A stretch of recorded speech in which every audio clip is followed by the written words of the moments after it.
In an isolated island and covered by constant fog, a solitary surveillance tower stands out on the horizon. There lives a bald man, who now presents himself only as Manson.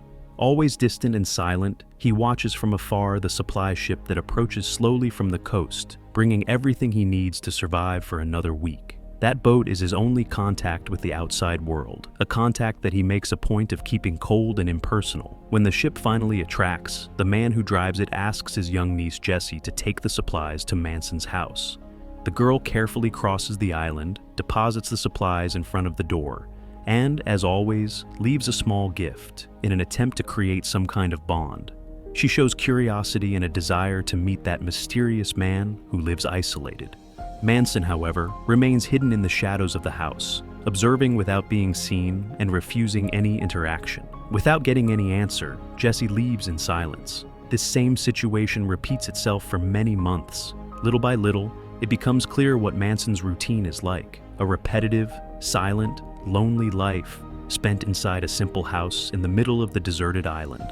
His only constant companion is a faithful dog that accompanies him at all times. Other than that, the only distraction that really brings him any pleasure are chess games, used as a way to mentally escape the world and the heavy feelings it carries with it. Time goes by until, in another delivery, Jessie decides to act differently. This time she calls Manson out loud, forcing him to leave the house. Irritated and hurt, she says that for months she left small gifts, trying to be kind, but she never even received a sign of recognition. Faced with this, Manson responds coldly and directly, stating that from that day on, she doesn't need to return to the island anymore. The harsh words make Jessie lose his patience. She questions why he is so rude, but Manson doesn't explain himself. The ballad, Jessie returns to his uncle's boat. At that very moment, the climate changes violently. A storm quickly forms, with strong winds and gigantic waves.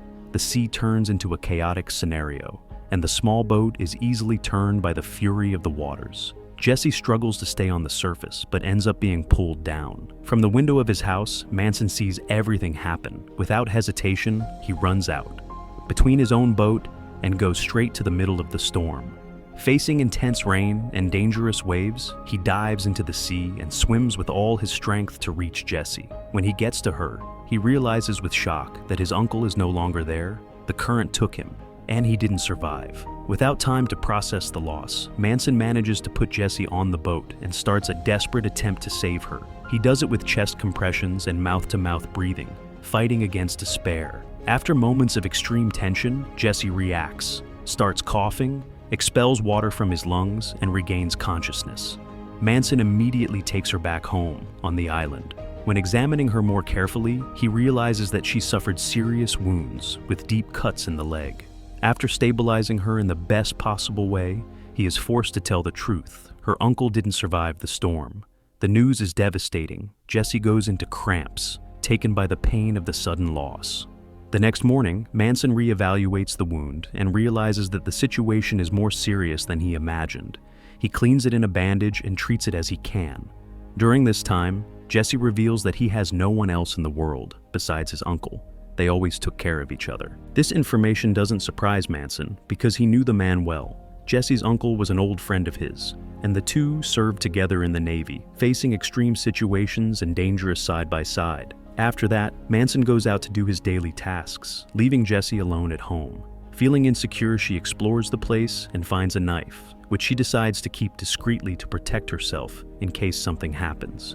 That night, Manson is awakened by Jessie's screams, trapped in an intense nightmare. As he approaches to help her, she wakes up scared and points the knife in his direction.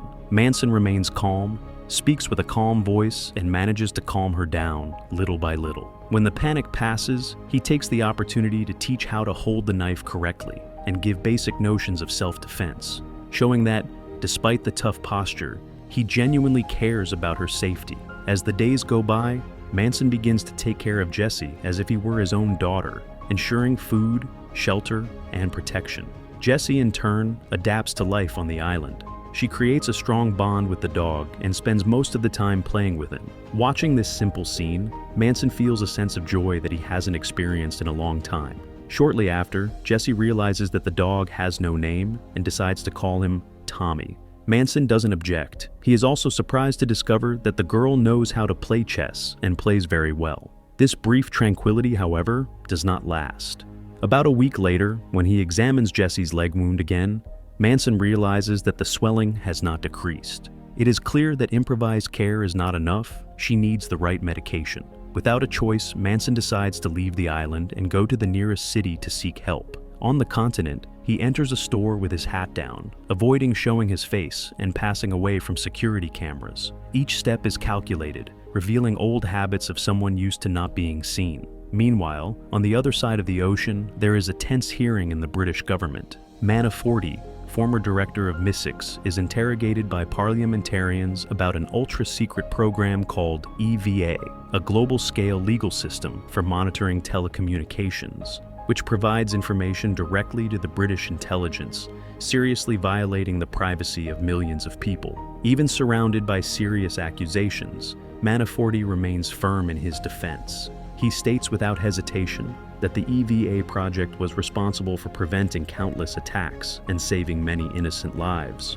For him, the methods may have been questionable, but the results justify everything. The court, however, does not accept this argument. The decision is direct. The program must be closed immediately. As soon as he leaves the audience, Manafort goes to the meeting of the Prime Minister. The conversation is tense, but honest. The Prime Minister recognizes the EVA's strategic value and knows how powerful the system is. However, with an election approaching, it cannot be given the luxury of publicly supporting something so scandalous. He asks Manafort to remain silent for now, away from the Hall of Forts. In return, he allows EVA to continue operating secretly for some more time, as long as Manafort disappears from the public scene. Meanwhile, Manson continues his mission on the continent. During the purchases, he chooses new clothes for Jesse in a simple, almost automatic way, as if that were something natural for him. When leaving the store, he passes behind a group of people he knows who are recording the video.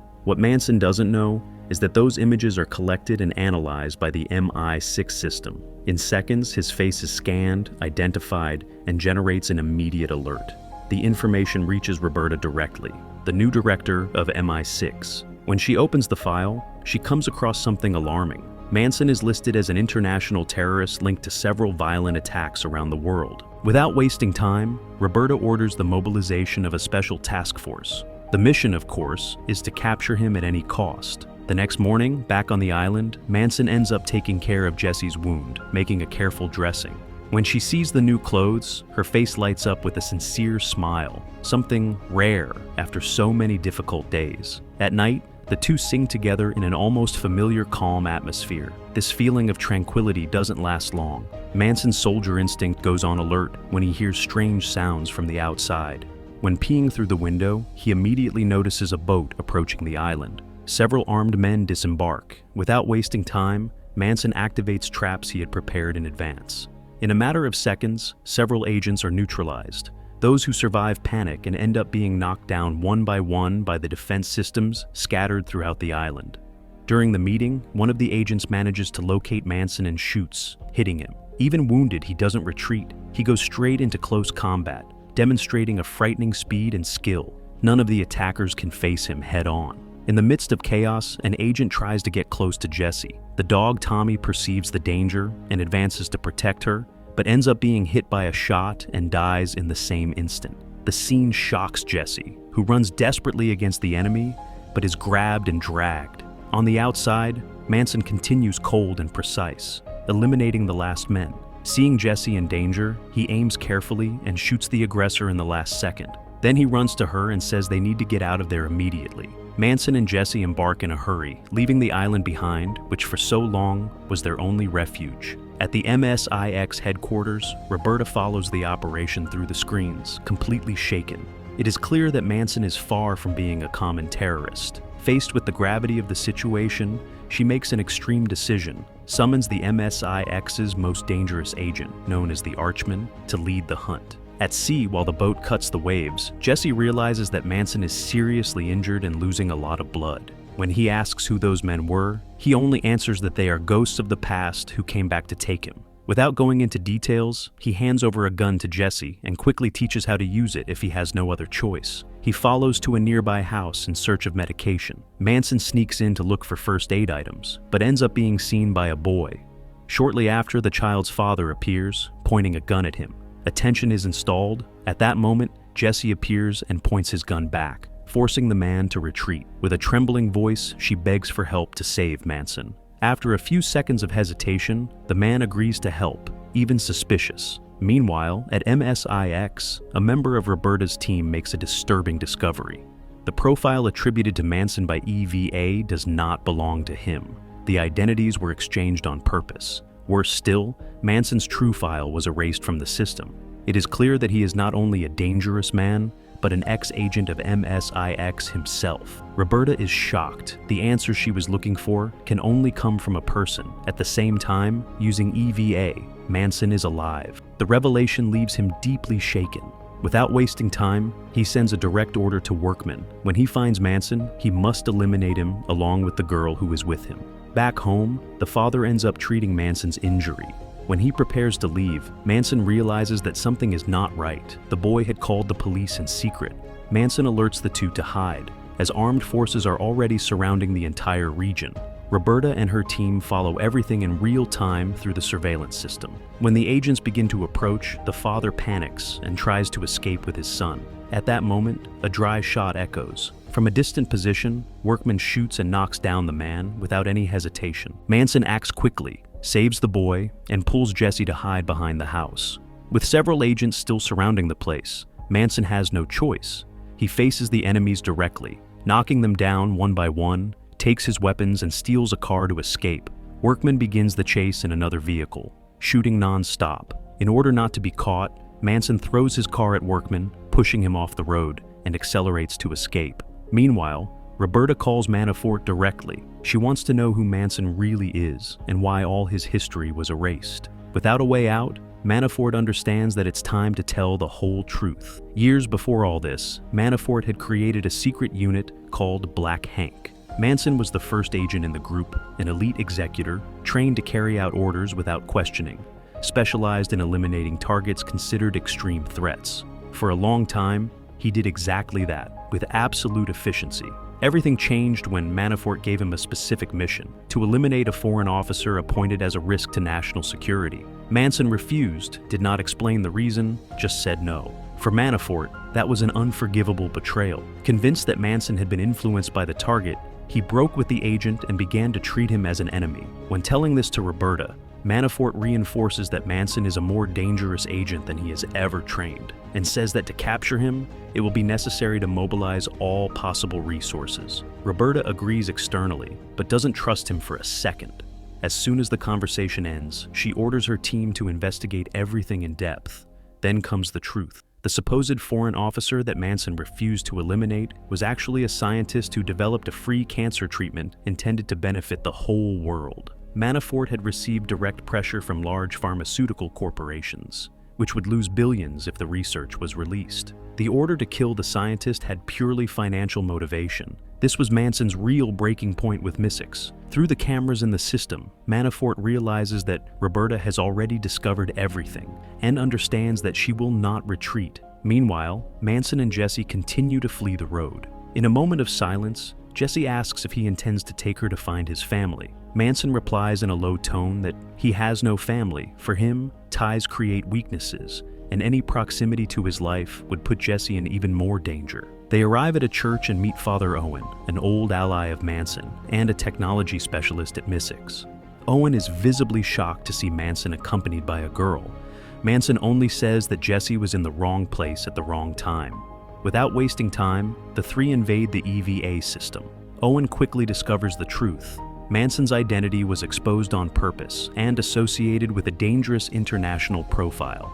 All evidence points to the only responsible, Manafort. Without a way out, Manson asks Owen to protect Jesse while he resolves the threat once and for all. Owen refuses. He doesn't want to dive back into that cycle of death. At this point, Jesse notices Owen's remedies and recognizes the treatment. He tells that his mother died of cancer. Faced with the girl's sincerity, Owen admits that he was diagnosed 5 months ago. Manson feels the weight of the news and can't hide his sadness. In the end, the three agree on a dangerous plan, looking for Shun, a well-known criminal, but the only one who can still help them. When Owen leaves to prepare the car, Manson feels something wrong. The next moment, the Archman appears. The confrontation is immediate, brutal, and direct. Two elite assassins face each other without hesitation, each blow calculated to end the fight.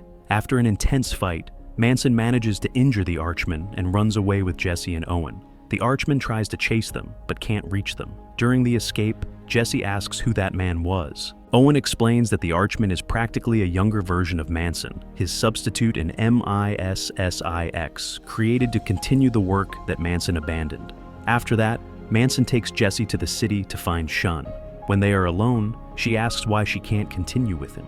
Manson says that the danger that follows him is too great, and that there is only one way to end it all: destroy the source. Jesse understands that he will not convince him. In silence, he holds his hand and asks him to promise to come back alive. Manson doesn't answer. At night, they enter a crowded nightclub. As soon as they pass through the entrance, the cameras capture their faces and shoot automatic alerts. In different places, Manafort and Roberta receive notifications and send their teams. Inside the nightclub, Shun is surprised to see Manson in person. Manson goes straight to the point, demands a new identity for Jesse, enough money and safe transport to Spain. Shun refuses at first, but Manson reveals that his hacker has proof of containers used by Shun to hide girls in the ports.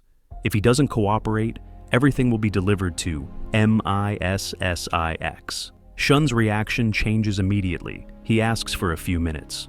Shortly after, Shun returns with a new passport, money, and contact that will ensure the safe crossing. Jesse, however, can't hide the pain. She knows that Manson intends to send her away alone. The moment they leave the club, Manafort and Roberta's forces surround the place at the same time. Manson moves without hesitation. He moves with absolute precision, knocking down each person with relentless cold. During the confrontation, the agent manages to grab Jesse and put her in a van. Manson calls Owen immediately for help. In the distance, Owen invades the camera system and guides Manson to the exact location of the vehicle. Manson advances without stopping, eliminates everyone on the way, and rescues Jesse, completely terrified. Now she understands the real level of danger that has always been around them. The escape continues, but the Archman locates them again and starts another chase. They can only escape when they reach the port, where Shun's men wait for them with a boat. Manson calms Jesse down, saying that she will be safe in Spain.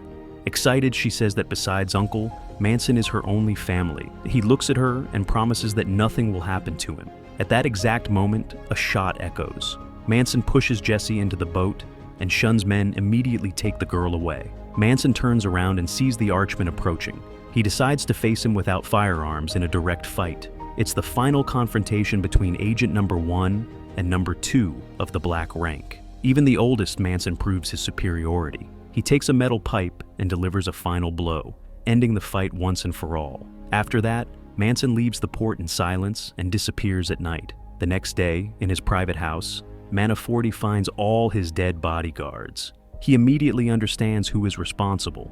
Admitting the truth, he recognizes that Manson was the most perfect weapon he's ever had. But he regrets that he no longer obeys orders. He still tries to convince him, saying that money can buy anything and that they could manipulate the Mystics together again. Manson calmly replies that if he wanted to kill himself for money, he would have become a mercenary. He says that cooperating with Manafort would be just repeating the same mistake. Without hesitating, he pulls the trigger and ends it all there. A month later, in Spain, Jesse is sitting alone in a small restaurant. At the same time, Roberta discreetly observes her through the EVA system, convinced that Manson would never abandon her, and realizes that she was right. From the outside, Manson silently sends a gift, a piece of chess, the queen. Then he leaves with a light smile. Inside the restaurant, Jesse receives the gift and smiles, understanding that Manson is still alive, and this is the end.